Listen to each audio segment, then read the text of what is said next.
सोने के लंबे बाल वाली चुड़ैल माँ बेटियों को पकड़ा गांव वालों ने। सवेरा गांव में तनुजा अपनी 8 बरस की बेटी अनन्या के साथ रहती थी। उन दोनों ही माँ बेटी के बाल बहुत ही लंबे, चमकदार और सोने से बने थे। अरे वो दोनों सोने के बालों वाली माँ बेटियां यहाँ इस हवेली में छुपी हुई हैं। चलो भाइयों। हे भगवान, ये सब के सब तो हमारी जान के दुश्मन हो गए हैं। अनन्या, चल बेटा। ऐसे बोलकर तनुजा ने अपनी बेटी को अपनी गोद में भरा और वो हवेली के पीछे की तरफ खुली हुई खिड़की से भाग आई।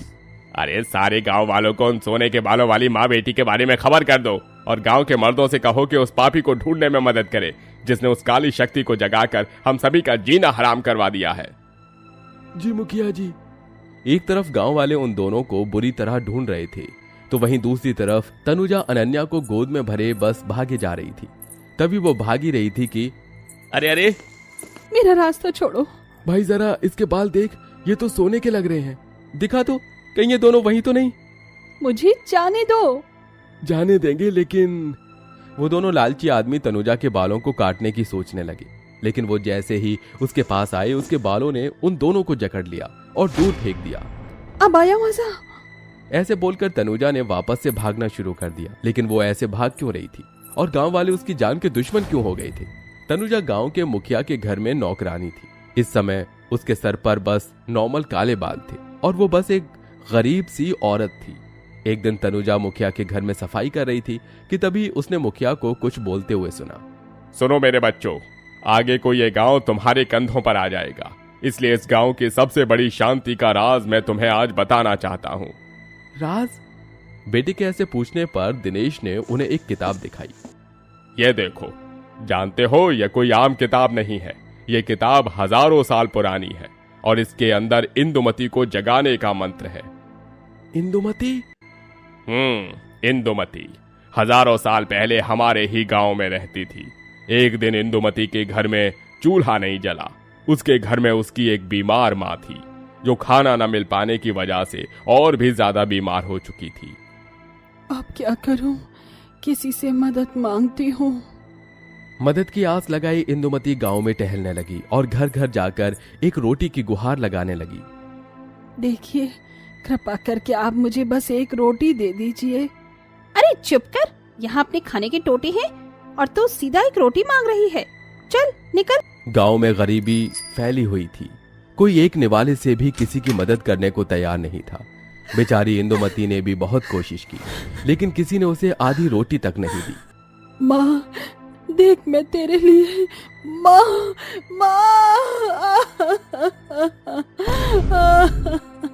भूख से बिलबिलाते हुए इंदुमती की माँ गुजर गई।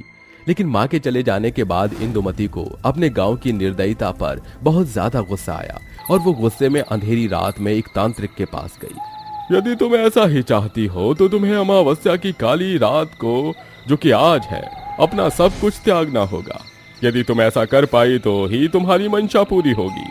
कुछ ऐसा नहीं है जो मैं नहीं कर सकती हूँ। लाइए, ये मुझे दीजिए।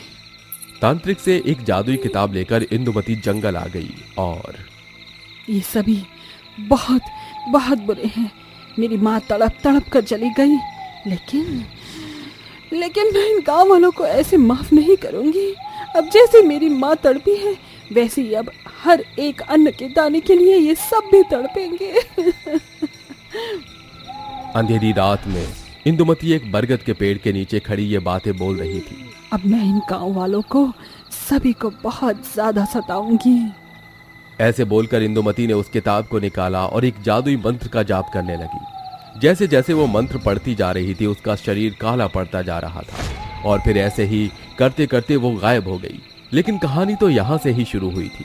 उस मंत्र को पढ़ने से इंदुमती एक काली ताकत बन चुकी थी जो गांव वालों से बदला लेने आई थी। उस दिन के बाद से इंदुमती ने पूरे गांव को अपनी चपेट में ले लिया। किसानों की फसल होनी बंद हो गई, नदियां सूखने लगी और बच्चे बूढ़े अजीब अजीब बीमारियों का शिकार होकर मरने लगे। आखिर ये सब हमारे गांव में हो क्या रहा है? गांव के मुखिया ने कुछ तांत्रिकों को बुलाकर गांव की जांच करवाई। मुखिया जी, गांव एक काले साए की चपेट में है। जो हो सके वो कीजिए। बहुत सारे तांत्रिकों ने अपनी शक्तियां लगाकर हवन किया। तब जाकर इंदुमती सभी के सामने आई। छोड़ दो मुझे, ये कोई आत्मा नहीं बल्कि काली शक्ति बनी हुई एक लड़की है। इसे मुक्त नहीं किया जा सकता, लेकिन कैद किया जा सकता है। तांत्रिकों ने बहुत सारी तपस्या करके इंदुमती को कैद कर लिया और फिर गांव में सभी तरफ शांति आ गई। तो बाबा, उसका इस किताब से क्या लेना देना है?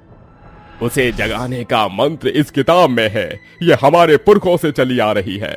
दिनेश अपने बच्चों को समझाने लगा, लेकिन तनुजा ने भी सारी बातें सुन ली थी और उसके मन में लालच आ गया।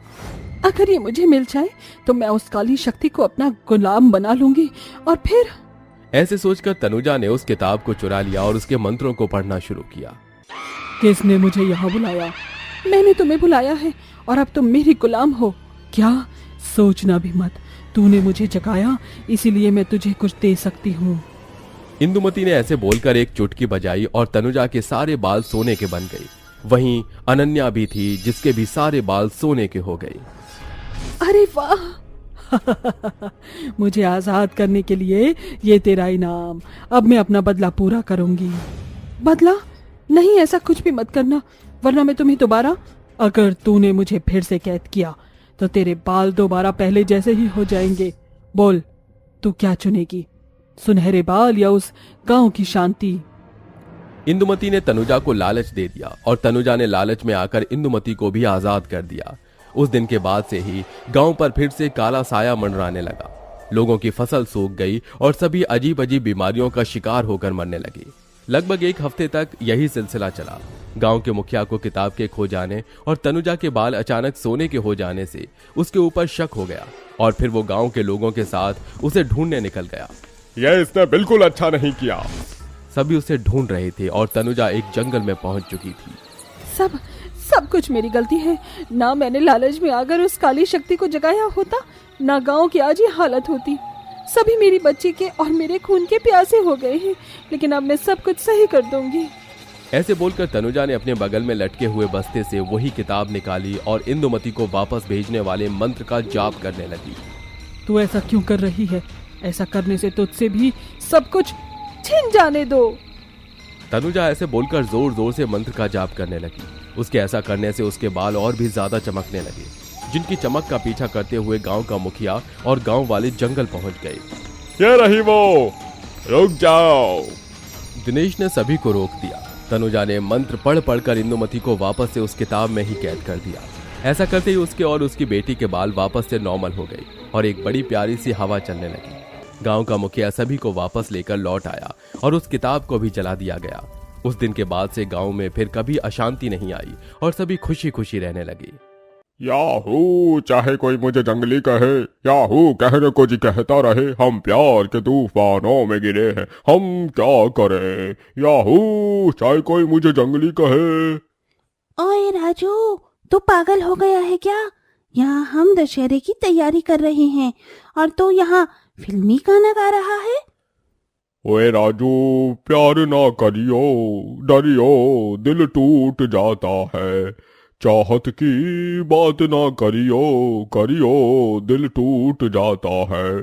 दिल दीवाना क्यों न माना, दिल की बातों पे छोड़ दे। ओए राजू, प्यार ना करियो, डरियो, दिल टूट जाता है। अरे भाई, राम का रोल करना है तुझे, ना कि देवदास राजू का रोल करना है। अरे इस राजू को राम किसने बनाया? इसको राम नहीं बनाना रे बाबा, ये सब गड़बड़ कर रहा है। इसको तो कुछ और बनाना होगा। मैंने ये सीता मैया की साड़ी पहनी है, मुझ पर ठीक तो लग रही है ना? ओ सीता आ तुझे मैं अपनी बाहों में बसा लूं। अरे राजू, तूने तो पूरे प्रोग्राम को ही खराब कर दिया है। अब दोबारा से रिहर्सल करनी होगी हम सबको। भूतों की दुनिया में सभी लोग अपने अपने दशहरे की तैयारी में लगे होते हैं। कहीं पर बच्चे दशहरे पर राम और सीता का प्रोग्राम तैयार कर रहे होते हैं, तो कहीं पर लोग रावण बना रहे होते हैं। वहीं बाजारों में बहुत सारा सामान बिक रहा होता है, जिसमें राम का तीर, हनुमान का गदा और बच्चों के कई सारे खिलौने भी होते हैं। जगह जगह पर बहुत सारे पकवान भी लगे होते हैं। कुछ भूतिया लोग बम पटाखे खरीद कर बम पटाखे जला रहे होते हैं। वहीं उस भूतिया दुनिया में एक भूतिया परिवार रहा करता था। वो लोग बहुत ज्यादा गरीब थे। उस परिवार के अंदर एक भूतिया बेटा था जो रावण बनाकर उन्हें बेचा करता था और उन्हीं के चलते वो अपने घर का गुजारा कर रहा था। आओ आओ मेरी दुकान में आओ, यहाँ पर तरह तरह के रावण मिलेंगे, छोटे से लेकर बड़े तक। सबके अंदर धुआंधार बम पटाखे लगे हुए हैं। जो भी एक बार यहाँ से रावण लेकर जाएगा अगले साल दोबारा यहीं पर लौट कर आएगा। आओ आओ रावण खरीदो, रावण खरीदो। तभी बेचारे चिराग की दुकान के पास में एक बहुत बड़ी रावण की दुकान होती है, जहां पर बहुत भीड़ होती है। वहां उसे दुकान में इतनी भीड़ देखकर चिराग अपने बारे में सोचता है। इतनी मेहनत करता हूँ, इतना कुछ करता हूँ, लेकिन फिर भी मेरी दुकान से कोई भी रावण या फिर खिलौने लेकर ही नहीं जाता। लेकिन उस बड़ी सी दुकान के अंदर सभी लोग घुस जाते हैं। तभी चिराग की दुकान में एक भूतिया आदमी आता है और उसके रावण को देखकर कहता है, तुम्हारा ये रावण तो अच्छा लग रहा है, बताओ इसकी कितनी कीमत दे दूं तुम्हें? ये तो मेरी दुकान का सबसे बड़ा रावण है, आप इसके मुझे 5,000 रुपए दे दो। क्या कहा? 5,000? तुम्हारा दिमाग खराब हो गया है क्या? इतना महंगा रावण तो कोई भी इस बाजार में नहीं बेच रहा जितना महंगा तुम बता रहे हो। पूरी रात मेहनत की है मैंने, इसके अंदर कई हजार रुपए के तो सिर्फ बम पटाखे ही लगाए हैं। जब आप इसे फोड़ोगे ना तो चारों गांव के लोगों तक इसके बम पटाखों की आवाज आएगी। वो आदमी चिराग की बातें सुनकर उसे 5,000 रुपए नकद दे देता है और उससे रावण ले जाता है। पैसे देखते ही चिराग बहुत खुश होता है और कहता है, आखिरकार मेरा सबसे बड़ा वाला रावण बिक ही गया। इन 5,000 रुपए में तो मैं बहुत कुछ कर लूंगा। ये दशहरा में अपने पूरे परिवार को धूमधाम से दिखाऊंगा। भूतिया चिराग पैसे लेने के बाद अपनी दुकान बंद करके अपने घर लौटने लगता है, लेकिन रास्ते में उसे कई सारे गुंडे मिल जाते हैं। जो भूतिया गुंडे उसे उसके सारे पैसे छीन लेते हैं। मेरे होते हुए तू ये पैसे कैसे लेकर जा सकता है? ये पैसे तो अब हम लोग दशहरे पर खर्च करेंगे। चलो बंडर, लोग चलते हैं, हमारा दशहरा तो आज बन ही गया। अरे धुनाटे काट देंगे, धुनाटे। वो भूतिया गुंडे सारे पैसे छीनकर वहां से चले जाते हैं, जिसके बाद बेचारा चिराग रोते हुए अपनी भूतिया माँ के पास पहुंचता है और उन्हें सब कुछ बता देता है। मैंने कितनी मेहनत से रावण बनाया था और उन लोगों ने मुझे सारे पैसे छीन लिए। मुझे बहुत बड़ा नुकसान हो गया माँ, अब मैं क्या करूं? मैंने सोचा था मेरी बहन मोहिनी को मैं मेला दिखाने लेकर जाऊंगा, लेकिन अब मैं उसे मेला भी नहीं दिखा सकता। कोई बात नहीं बेटा, जो जैसा करता है उसे वैसा ही भोगना पड़ता है। तेरी मेहनत व्यर्थ नहीं जाएगी। अभी तो दशहरे के 2 दिन रह गए हैं, तेरे बाकी के रावण भी तो बचे हैं, उन्हें देख लेना। जो भी पैसे होंगे उनसे मेला घूमाना। जरूरी नहीं कि ज्यादा पैसे होंगे तभी तू मेला घूमोगे।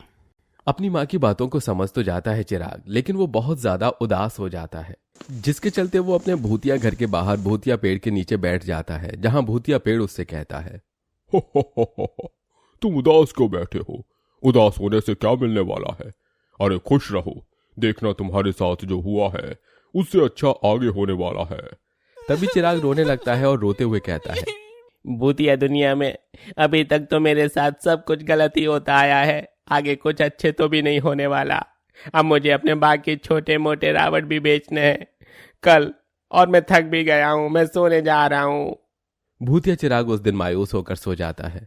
अगले दिन जब भूतिया दुनिया में सवेरा होता है तो वो समय पर उठकर अपनी दुकान पर पहुंच जाता है, जहां उसकी दुकान के बाहर बहुत भीड़ लगी होती है। वो ये देखकर हैरान रह जाता है। तभी सभी लोग उसके रावण खरीदने के लिए कहते हैं, क्योंकि उसके सामने वाली बड़ी सी रावण की दुकान में आग लग चुकी थी। उस दिन वो 4 गुना पैसे कमा लेता है और बहुत खुश होता है, लेकिन इस बार भी उसे ऐसे चोरी होने का और गुंडों के आने का बहुत डर था, जिसके चलते वो अपने पड़ोस के भूतिया अंकल के साथ घर लौटता है। माँ ये देखो, आज तो मैं 4 गुना पैसे कमा कर लाया हूँ और मेरे सारे रावण भी बिक गए। अब मैं अपनी बहन मोहिनी को दशहरा दिखाने लेकर जाऊंगा। तभी वहां चुड़ैल मोहिनी आ जाती है और अपने भाई से कहती है, भैया भैया कल दशहरा है और दशहरे पर पहनने के लिए आप मेरे लिए नए कपड़े नहीं लेकर आए हो? लेकर आया हूँ ना मेरी बहन, ये देखो मैं तुम्हारे लिए नई फ्रॉक लेकर आया हूँ। जैसे ही चुड़ैल मोहिनी फ्रॉक देखती है वो बहुत ज्यादा खुश होती है।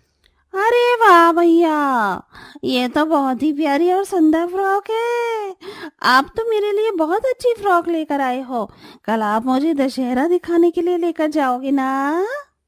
हाँ हाँ मेरी प्यारी बहन, मैं तुझे कल दशहरा दिखाने जरूर लेकर जाऊंगा। चिराग इतना कहता ही है कि तभी वहां उसकी चुड़ैल माँ आती है और कहती है, बेटे घर में राशन खत्म हो गया है, खाना कैसे बनाऊंगी? खाना बनाने के लिए राशन होना जरूरी है। कोई बात नहीं माँ, आप मेरा इंतजार करो, मैं थोड़ी ही देर में सारा राशन लेकर आता हूँ और आज हम अपनी पसंद का सारा खाना खाएंगे। चिराग घर का पूरा राशन डलवा देता है, जिसके चलते चुड़ैल माँ अपने दोनों बच्चों के लिए उनकी पसंद का सारा खाना बनाती है। उस रात वो सभी पेट भरकर खाना खाते हैं और सो जाते हैं। अगले दिन सभी लोग दशहरा का मेला देखने पहुंच जाते हैं, जहां पर कुछ भूत और चुड़ैल मेले के अंदर अलग अलग प्रकार के झूला झूल रहे होते हैं, तो कुछ लोग नाटक देख रहे होते हैं। ये सब देखकर चुड़ैल मोहिनी अपने भाई से कहती है, भैया मुझे भी झूला झूलना है, मुझे वो झूला झूलाने लेकर चलो ना भैया। चुड़ैल मोहिनी की बात सुनकर उसका भाई चिराग अपनी बहन को झूले के पास लेकर जाता है और झूले में बिठा देता है। मोहिनी, झूले में बैठने के बाद डरना मत, तुम्हें बहुत मजा आने वाला है। चिराग के बोलने पर मोहिनी कस के झूले को पकड़कर बैठ जाती है और झूला झूलने लगती है।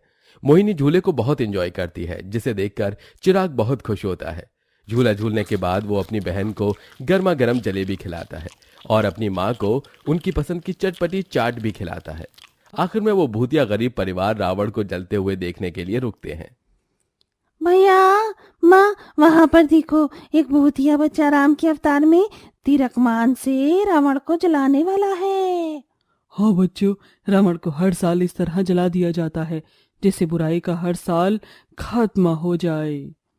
जैसे ही रावण में तीर लगता है वो जलना शुरू हो जाता है, उसके अंदर से आतिशबाजी निकलने लगती है। इस प्रकार वो गरीब भूतिया परिवार अपनी दुनिया में खुशी खुशी अपने दशहरे के त्योहार को सेलिब्रेट करता है।